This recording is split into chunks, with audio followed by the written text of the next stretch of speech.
dugsiga xirfadaha ee magaalada Burco VTC ayaa qalab guddoonsiiyay 40 arday oo qayb ka ah 360 arday oo ka qalin jabiyay xarumo xirfadeed oo kala duwan oo ku yaala magaalada Burco oo ay maalgelisay hay'adda caalamiga ee IAS madaxa hay'adda ka nalayd ee gobolka Togdheer ee gacanta ku haysa dugsigan xirfadaha VTC Xasan Cabdullaahi Faarax ayaa faahfaahin ka bixiyay xirfadaha ay barteen ardaydani iyo qalabka la siiyay waxa weeye xafladan maanta halkan aan isugu nimi oo aynu ugu tala galnay inaynu ardaydii ka baxday ee dhameysatay tababaradii kala duwanaa ee ka dhacayay dhowr center oo kala duwan oo ku yaala magaalada Burco oo ka mid yahay centerkan aynu ee Candlelight-ka xirfadaha bixinayay waxay ahaayeen xirfadda ICT-ga waxa kale oo bixinayay xirfadda leerka waxa kale oo bixinayay computer-ka level 3 waxa kale oo bixinayay tababar loo yaqaano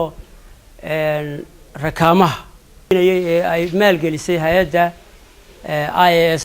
laakiin maanta halkan waxaan isugu nimid waxa weeye ardaydii dhameysatay ee ku guuleysatay inay dhameysato xirfadihii kala duwanaa in abaalmarin loo siiyo qalabkii ay ku shaqo tagi lahaayeen runtii muddadu way kala duwaneed oo qaar 3-6 bilood baa qaar 9 bilood baa muddada aan tababarka ku jiray ardaydii ku jirtay oo tiradoodu aad u badnayd runtii si wanaagsan bay uga faa'iideysteen Abdi Fataax Ismaan oo madaxa mashruucan ee u qaabilsan hay'adda IAS oo isaguna halkaasi ka hadlay ayaa waxa ka mid ah hadaladiisii mashruucan Digitize-ka oo aan soo wadnay muddo 2 sano ah mashruucu wuxuu lahaa 2 ujeedo si anaga macnaha marka la qiimeeyo 2 ujeedada waan gaarnay mid waa tii wax la idin barayay oo qofku qaadinay aqoonta tan labaad oo ahayd in wixii aad wax ku baro wixii la idin baray aad ku shaqo tagtaan xafladan lagu guddoonsiinayo ardayda xirfadaha dhameystay qalabka oo ay ka soo qayb galeen mas'uuliyiin badan ayaa waxa ka hadlay gudoomiye ku-xigeenka wasaaradda waxbarashada gobolka Togdheer Xasan Jaamac kaasoo soo dhaweeyay talaabadan una mahad celiyay hay'adaha hawshan fuliyay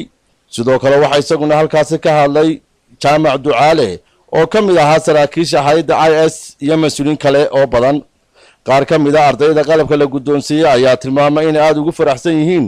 guddoonsiinta qalabkan isla markaana uu noqon doono mid ay ku xoogsadaan ardayda dhameysatay xirfadaha kala duwan ayaa waxa kaliya caqabad ku ahayd markasta helitaanka qalabkii ay ku xoogsan lahaayeen taasina waxay maanta noqonaysaa mid meesha ka saarta arintaasi Kays Axmed Digaale Home Cable TV Burco.